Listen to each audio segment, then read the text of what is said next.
Hello students, आज हमारा topic है रैंक ऑफ द मैट्रिक्स। किसी मैट्रिक्स की रैंक कैसे निकालते हैं, सबसे पहले हम आज ये पढ़ेंगे। तो रैंक पढ़ने से पहले हम सबसे पहले कुछ बेसिक बातें समझेंगे, जैसे कि कोई मैट्रिक्स सिंगुलर कब होती है और नॉन सिंगुलर कब होती है। अगर किसी मैट्रिक्स का डिटर्मिनेंट हमारा 0 के बराबर है तो उस मैट्रिक्स को हम लोग बोलेंगे सिंगुलर मैट्रिक्स। और अगर किसी मैट्रिक्स का डिटर्मिनेंट जो है नॉन जीरो है तो उसे हम बोलेंगे नॉन सिंगुलर मैट्रिक्स।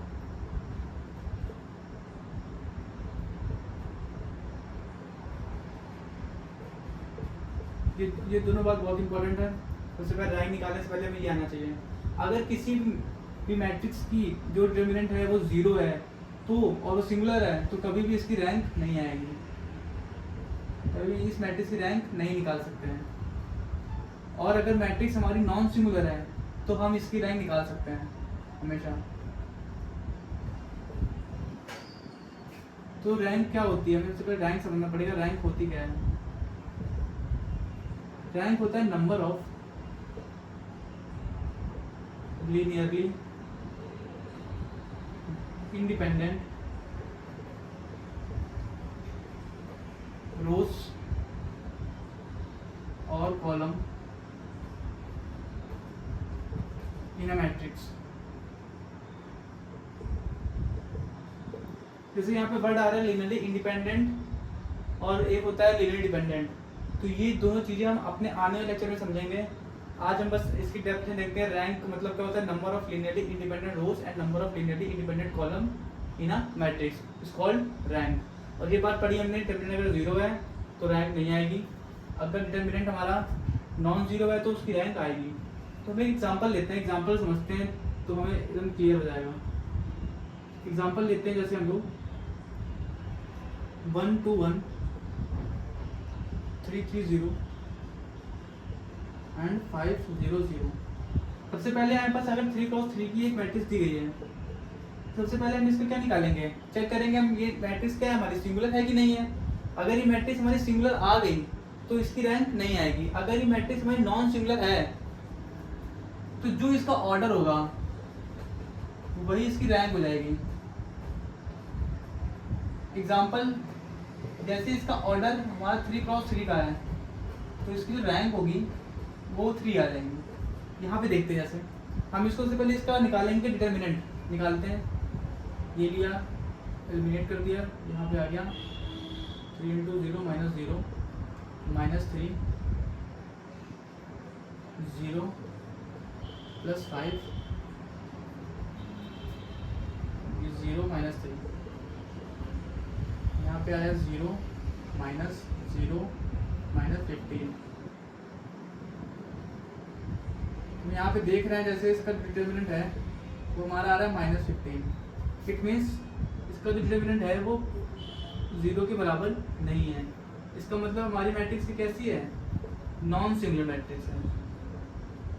अगर नॉन सिंगुलर है इसका मतलब क्या हुआ, जो इसका ऑर्डर होगा वही इसकी रैंक हो जाएगी। तो इस मैट्रिक्स का ऑर्डर कितना है? 3x3 का है, तो इसकी रैंक कितनी हो गई? 3 हो गई। सिंपल सा है। और रैंक 3 आई तो इसका मतलब क्या है? इसमें 3 लीनियरली इंडिपेंडेंट रोज या तो 3 लीनियरली इंडिपेंडेंट कॉलम दिए गए हैं। एक और एग्जांपल से समझेंगे हम, जैसे एग्जांपल नंबर 2 मान लेते हैं। एक हमारा मैट्रिक्स है 2 1 0 3 2 1 1 1 0। इसका निकालते हैं। सबसे पहले 3x3 की मैट्रिक्स है, सॉल्व करते हैं, इसका निकालते हैं डिटर्मिनेंट। तो क्या आएगा डिटर्मिनेंट इसका? 2 ब्रैकेट 0 - 1 -3 0 - 0 + 1 1 - 0। सॉल्व करेंगे, -2 + 1 है -1। इसका डिटर्मिनेंट हमारे पास आ गया -1, मतलब इसका डिटर्मिनेंट है हमारा वो 0 के बराबर नहीं है। तो कैसी मैट्रिक्स हो गई है? नॉन सिंगुलर हो गई। अगर मैट्रिक्स नॉन सिंगुलर हो गई तो इसकी रैंक आएगी वो इसके किसके बराबर हो जाएगी? डिटर्मिनेंट के बराबर, इसके ऑर्डर के बराबर हो जाएगी। तो इसका ऑर्डर कितना है? 3। तो रैंक कितनी होगी हमारी? 3। ये हमारा आंसर हो गया। ये काम हम 4x4 मैट्रिक्स में भी कर सकते हैं और 5x5 मैट्रिक्स में भी कर सकते हैं, लेकिन वहाँ पे ये काम थोड़ा लेंदी हो जाएगा। हमने वैसे 4x4 का आपको निकालना सिखाया था, डिटरमिनेंट कैसे निकालते हैं पिछली वीडियो में। तो हम जनरली 4x4 का कभी नहीं निकालते हैं, क्योंकि 4x4 का अगर हम इस तरह सॉल्व करेंगे तो हमारा काफ़ी टाइम लग जाएगा। तो हम 4x4 का डिटरमिनेंट ना निकाल के एक और मेथड होता है रैंक निकालने का, उसे बोलते हैं रो एचेलॉन फॉर्म। तो हम मैट्रिक्स को सबसे पहले रो एचेलॉन फॉर्म में कन्वर्ट करते हैं और उसकी रैंक आराम से निकाल लेते हैं। अगर हमारा मैट्रिक्स 2x2 की है या तो 3x3 की है तो हम तब तक निकाल सकते हैं। लेकिन अगर हमारे पास 4x4, 5x5, 6x6 की मैट्रिक्स है तो हम उस मैट्रिक्स का कभी भी इस तरह नहीं निकालेंगे, हमेशा हम लोग उसको रो एचेलॉन फॉर्म में कन्वर्ट करेंगे तब निकालेंगे। तो आइए आप देखते हैं रो एचेलॉन फॉर्म होती क्या है।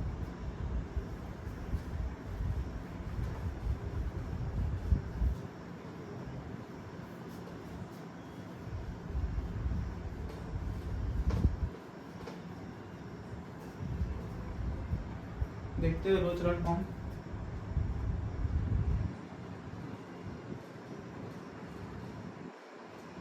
बहुत इंपॉर्टेंट है, ये पेपर में पक्का पूछा जाता है। तो रो एचेलॉन फॉर्म पढ़ने से पहले देखेंगे रो एचेलॉन फॉर्म का फॉर्मेट क्या होता है। सबसे पहले रो एचेलॉन फॉर्म का फॉर्मेट समझेंगे कैसा होता है। जैसे हम मान लेते हैं मैट्रिक्स में आपको 4x4 की दी गई है और इसमें एलिमेंट है A B C D E F G H I J K L M N O P। हमारे पास ये 4x4 की एक मैट्रिक्स दी गई है। तो रो एचेलॉन फॉर्म क्या है? रो एचेलॉन फॉर्म को कहने का मतलब है, अगर हमारे पास यहाँ एलिमेंट A है, सपोज कर लेते हैं यहाँ पे एक एलिमेंट ऐसे बना करके, अगर यहाँ पे एलिमेंट A है तो इसके जितने भी नीचे वाले टर्म होंगे वो सारे हमारे कैसे होंगे? 0 होंगे। सपोज करते हैं A की वैल्यू 1 है, तो अगर यहाँ 1 है तो इसके नीचे के सारे एलिमेंट कैसे होंगे? 0 होंगे। कैसे होंगे? 0। अब हम रो 1 के बाद रो 2 में आएंगे। जो रो 2 का एलिमेंट है और जो इसके साइड में एलिमेंट दिया गया है, ठीक है, रो 2 के एलिमेंट के बगल में जो एलिमेंट दिया गया है उसके नीचे वाले एलिमेंट को हमें 0 बनाना है, ठीक है। तो हमने यहाँ पे E लिख दिया, ये F था। अब हम इस F के नीचे क्या बनाएंगे? एक 0 बनाएंगे। इस F के नीचे एक 0 बनाया, सेम यही काम हम लोग करेंगे H में। अब इसके नीचे भी क्या बनाया? एक 0 बनाया। अब हम इसको फिर नोट करते हैं I J K। अब हम क्या करेंगे? इस K के नीचे भी एक 0 बनाएंगे और फिर जो पूरा मैट्रिक्स बचा हुआ उसको सेम ऐसे ही हम लोग नोट कर देते हैं। हम लोग यहाँ पे क्या देख रहे हैं? यहाँ पे कुछ एक ये पैटर्न बन गया 0 का, लोअर ट्रायंगुलर पैटर्न बनाया है 0 का, इंक्रीजिंग ऑर्डर में भी। Lower triangular pattern of increasing order बनाना है हमें रो एचेलॉन फॉर्म में। हमेशा ये हमें याद रखना है कि जब अभी हम किसी मैट्रिक्स को रो एचेलॉन फॉर्म में कन्वर्ट करेंगे तो हम लोग नीचे पहला रो छोड़ के, पहले रो में हमेशा 1 रहेगा यहाँ पर, और उसके नीचे वाले जो 3 रो हैं उसमें हम लोग एक ट्रायंगुलर पैटर्न बनाएंगे, वो भी इंक्रीजिंग 0 का, ठीक है। ये देखिए ऐसे यहाँ बन रहा है, पहले 1 है, फिर 2 0, फिर 3 0 है। हमारे पास कैसा पैटर्न आ गया? इंक्रीजिंग पैटर्न आ गया। जब हम ये पैटर्न बना लेंगे, इसके बाद हम लोग इसका रैंक कैसे निकालेंगे? जब ये इस फॉर्म में कन्वर्ट हो जाएगी उसके बाद स्टेप 2 है हमारा रैंक फाइंड करने का। नंबर ऑफ नॉन जीरो रोज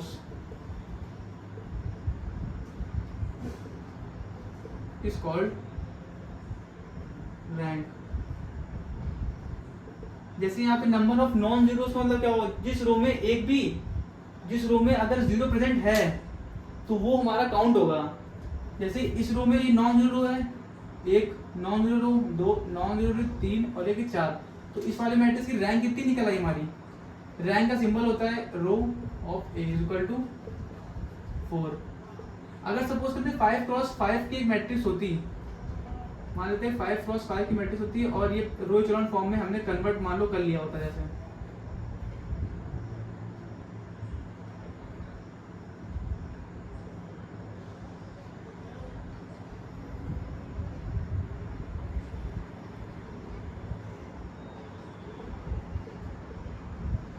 ये देखिए यहाँ पे एक लोअर ट्रायंगल पैटर्न बनना है,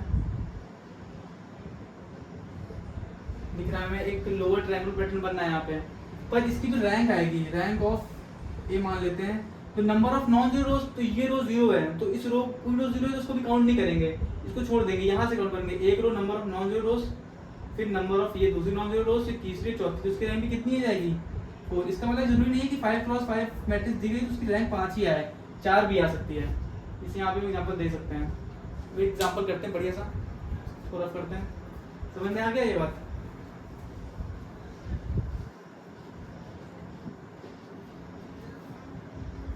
जैसे एग्जाम्पल करते हैं, इस हमारे पास दिया गया है एक मैट्रिक्स दी गई है, एक मैट्रिक्स मान लेते हैं A इज इक्वल टू,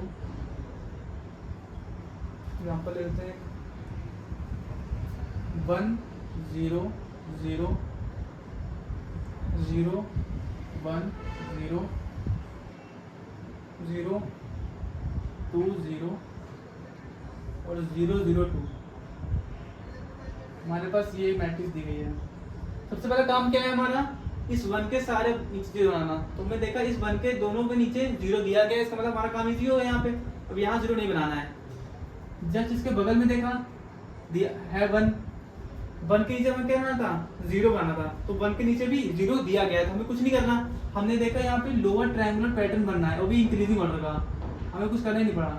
यहाँ पे लोअर ट्रायंगुलर पैटर्न बन रहा है जीरोस का, तो हमने यहाँ पे देखा और हमें कुछ ऑपरेशन लगाना पड़ा। यहाँ पे ये मैट्रिक्स थी हमारी 3x4 की। अब हम इसमें क्या काउंट कर लेंगे, नंबर ऑफ लीनियरली इंडिपेंडेंट रोज और कॉलम को रैंक बोलते हैं। और रोज इचेलॉन फॉर्म में रैंक निकालने का क्या मतलब होता है कि नंबर ऑफ नॉन जीरो रोज। तो कितनी नॉन जीरोस हैं, एक नॉन जीरो रो, दो नॉन जीरो रो और ये तीसरी नॉन जीरो रो। तो इसकी रैंक कितनी हो जाएगी, यहाँ पे रैंक ऑफ ए लिखने का मेथड होता है रैंक ऑफ ए बराबर हो गया 3। ठीक है, एक और क्वेश्चन करते हैं यहाँ पे।